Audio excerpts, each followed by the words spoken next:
Halo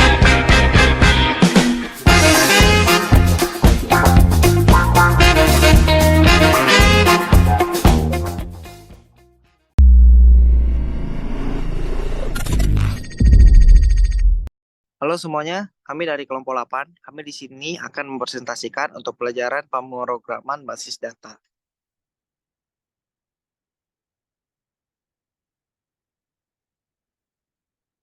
Jadi kami di sini beranggotakan 5 orang. Yang pertama ada Miko Wang Vincent, yang kedua ada Albert Novendo, yang ketiga ada Delvin Jason, keempat ada Wira Erlangga Pratama, yang kelima ada Anthony Fo Xiang An. Jadi, di dalam PPT kami ini, kami akan membahas 6 proyek atau 6 tujuan. Yang pertama ada background, yang kedua ada project scope, yang ketiga ada proposed solution, yang keempat ada ERD, yang kelima ada DFD, yang keenam ada project showcase. Jadi, yang pertama kita akan membahas sebuah background. Yang pertama adalah CV Sabak Rental Singkawang adalah perusahaan penyedia layanan sewa mobil di kota Singkawang yang memiliki banyak pelanggan dan armada mobil. CV Sabak Rental Singkawang ingin meningkatkan efisiensi dan kualitas layanannya dengan menggunakan aplikasi keuangan sewa mobil yang dapat membantu mengelola transaksi, pembayaran, dan laporan keuangan sewa mobil secara mudah dan efisien. Project Scope. Kronologi proyek. Yang pertama, menganalisis kebutuhan dan spesifikasi aplikasi keuangan sewa mobil. 2. Merancang antarmuka pengguna, arsitektur, dan fitur aplikasi. 3. Mengembangkan aplikasi menggunakan bahasa pemrograman dan platform yang sesuai. Deliverables. Yang pertama, dokumen analisis kebutuhan dan spesifikasi aplikasi. Kedua, dokumen rancangan antarmuka pengguna, arsitektur, dan fitur aplikasi. 3. Aplikasi keuangan semobil yang dapat diinstal dan digunakan di perangkat seluler atau komputer. Batasan. Yang pertama, aplikasi hanya dapat digunakan untuk sewa mobil, tidak untuk jenis kendaraan lain. Kerjaan dan tugas. Yang pertama, analisis. Orang yang bertanggung jawab untuk menganalisis kebutuhan dan spesifikasi aplikasi keuangan sewa mobil. Kedua, desainer. Orang yang bertanggung jawab untuk merancang antarmuka pengguna, arsitektur, dan fitur aplikasi keuangan sewa mobil. Tiga, programmer. Orang yang bertanggung jawab untuk mengembangkan aplikasi keuangan sewa mobil sesuai dengan rancangan yang telah dibuat.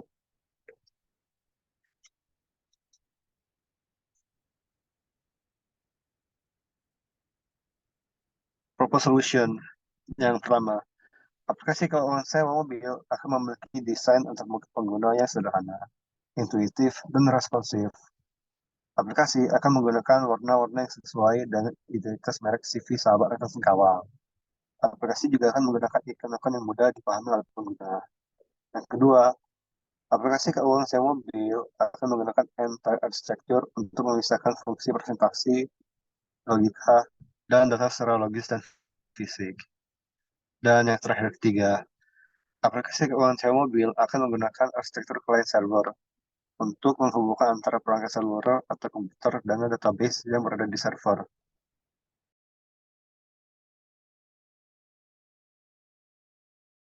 Sekarang kita memasuki bagian ERD. Jadi di ERD ini ada user, di mana user ini ada memiliki ID, kemudian ada name, email, dan password. Dan selanjutnya ada stock movement, di mana bakal ada ID juga. Kemudian ada car ID, source stock, to stock, notes, dan date. Selanjutnya ada stock, di mana stock juga bakal ada ID-nya. Kemudian ada car ID, dan juga stock. Kemudian kita memasuki ke customer, di mana customer ini memiliki ID, name, phone number, address, dan ID card. Kemudian ada bagian car, di bagian car juga memiliki ID.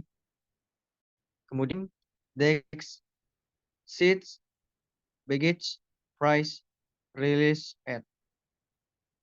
Kemudian ada accounts, di accounts ini juga memiliki ID dan juga terdapat name, account number, desk. Kemudian ada earnings, earnings ini juga memiliki ID, account ID, car ID, user ID, dan name. Kemudian ada note, ada QTY, QTY, total, date, kemudian terakhir ada expenses. Expenses ini memiliki ID, account ID, name, note, QT, total, date. Baik, selanjutnya adalah mengenai DFD atau mapping. Jadi ini merupakan gambaran untuk DFD level 0 kami. Jadi ada satu entitas dengan satu proses. Entitasnya adalah admin dan prosesnya adalah aplikasi keuangan rental mobil. Jadi admin ini dapat melakukan login atau logout, dapat mengelola data mobil, biaya, stok, pelanggan, pendapatan, serta pengeluaran. Dan hasilnya admin dapat mendapatkan informasi mobil, biaya, stok, pendapatan, dan pengeluaran dari aplikasi keuangan rental mobil ini. Selanjutnya, ini adalah DFD atau mapping level satunya. Jadi yang pertama ada admin dan pembuatan laporan. Ini pembuatan laporan dari aplikasi keuangannya. Di sini admin dapat melakukan login atau logout seperti biasa. Kemudian admin dapat melakukan beberapa jenis proses dalam aplikasi ini. Contohnya ada mengelola data mobil. Jadi mengelola data mobil ini akan tersambung dengan tabel data mobil yang dapat kita gunakan untuk membuat laporan. Selain data mobil, kita juga dapat mengelola stok mobil yang langsung ditujukan ke dalam tabel stok mobil yang dapat digunakan untuk membuat laporan juga. Kemudian ada mengelola data pelanggan, seperti tadi dimasukkan ke dalam tabel pelanggan, kemudian digunakan untuk membuat laporan. Kemudian ada data pendapatan dan pengeluaran yang dihubungkan dengan tabel pendapatan dan tabel pengeluaran. Kedua ini juga digunakan untuk pembuatan laporan dalam aplikasi keuangan rental mobil. Kemudian pembuatan laporan ini akhirnya akan didapatkan oleh admin, jadi admin akan mendapatkan informasi mobil, kemudian informasi stok atau penggunaan, kemudian informasi pendapatan per periode dan pengeluaran per periode, serta mendapatkan informasi untuk data pelanggan.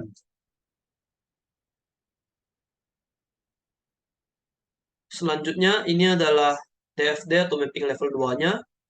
Jadi, di sini admin dapat mengelola data mobil, stok masuk keluar, data pengeluaran, data pendapatan, serta mengelola data pelanggan. Yang pertama, mengelola data mobil.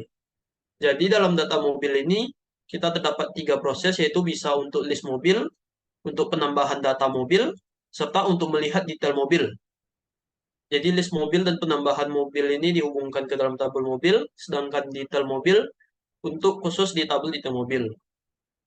Jadi nanti dari list mobil dan penambahan mobil ini dapat kita gunakan untuk membuat laporan dalam aplikasi keuangan rental mobil ini. Kemudian yang kedua ada mengelola stok masuk dan keluar. Seperti tadi, terdapat detail, list, dan penambahan. Detail masuk ke dalam tabel detail stok mobil, kemudian list dan penambahan masuk ke dalam tabel stok. Ini juga dapat digunakan untuk membuat laporan. Selanjutnya adalah tabel mengelola data pelanggan. Jadi dalam data pelanggan ini, kita dapat melakukan pengecekan data personal pelanggan. Ini akan dihubungkan langsung ke dalam tabel data pelanggan. Kemudian juga ada penambahan pelanggan. Jadi penambahan pelanggan ini akan melalui proses pemasukan informasi pelanggan yang kemudian akan dimasukkan ke dalam tabel pelanggan. Selanjutnya adalah mengelola data pendapatan. Jadi seperti tadi juga terdapat 3 proses, yaitu bisa untuk list pendapatan, penambahan data pendapatan, serta detail setiap pendapatan. Untuk list pendapatan dan penambahan data pendapatan ini akan dimasukkan ke dalam tabel pendapatan, dan detail setiap pendapatan ini akan masuk kepada detail pendapatan. Kemudian ada mengelola data pengeluaran.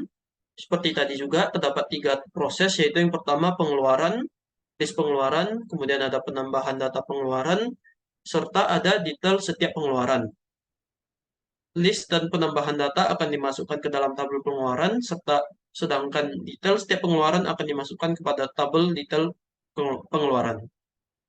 Kemudian tabel pendapatan dan pengeluaran ini akan digunakan juga untuk proses pembuatan laporan dalam aplikasi keuangan rental mobil. Jadi di sini setelah pembuatan laporan selesai, admin akan mendapatkan informasi mengenai pelanggan, kemudian ada data mobil seperti listnya atau ada penambahan dan lain-lain. Kemudian ada stok masuk dan keluar, serta informasi mengenai pendapatan dan pengeluaran per periodenya. Dan inilah hasil dari proyek kami. Untuk sementara kami hanya menyediakan modul mobil. Nah, di sini ada tombol tambah mobil, detail, edit, dan hapus, dan juga data-data mobilnya. Kita akan coba tambah mobil. Misalnya saya menambahkan sedan, bagasinya 1, ini mobil sedan, kursinya 4, harganya segini, tahun 2014. Nah, ini misalnya saya buat, sini udah ada ya, berhasil menambahkan mobil, dan data yang kita buat tadi sudah masuk. Kita bisa lihat detail yang tadi kita isi. Lalu kita bisa edit, misalnya kita mau ganti tahunnya jadi 2016. Nah, ini sudah jadi 2016, lalu kita juga bisa hapus. Nah, lalu selanjutnya adalah ke implementasi NTIR dan query-query yang kami pakai. 3. Nah, di sini ada DDL kami, kurang lebih seperti ini. Lalu untuk kalau ada konfigurasi, seperti konfigurasi database contohnya. Lalu ini adalah entry point kami, yang di mana di sini menyambungkan koneksi, lalu membuat routing. Nah, untuk implementasi NTIR-nya itu dibagi jadi controllers, models, repository, service, dan view. Jadi MVC dan juga service repository. Saya bakal membuka satu contoh, misalnya car controller. Nah, di sini ada car controller. Car controller ini juga memiliki service yang merupakan car service. Nah, di car service itu kita juga memiliki repository dengan cara seperti ini. Jadi di car service ini tergandung business logic dari aplikasi kami. Dan ini juga ada entity, yaitu data model, yang dimana kami masukkan ke models. Ini adalah contoh entity kami. Selanjutnya di repository merupakan data access layer kami. Di sini ada get all, yang dimana kami menggunakan query, contohnya seperti ini. Lalu penggunaan transaction juga ada waktu insert. Kami menggunakan abstraction, connection, transaction, dan di sini prepare statement. Nah, transaction itu kurang lebih seperti ini. Begin transaction, commit, dan bila ada error akan kami rollback. Dan sini adalah query-nya.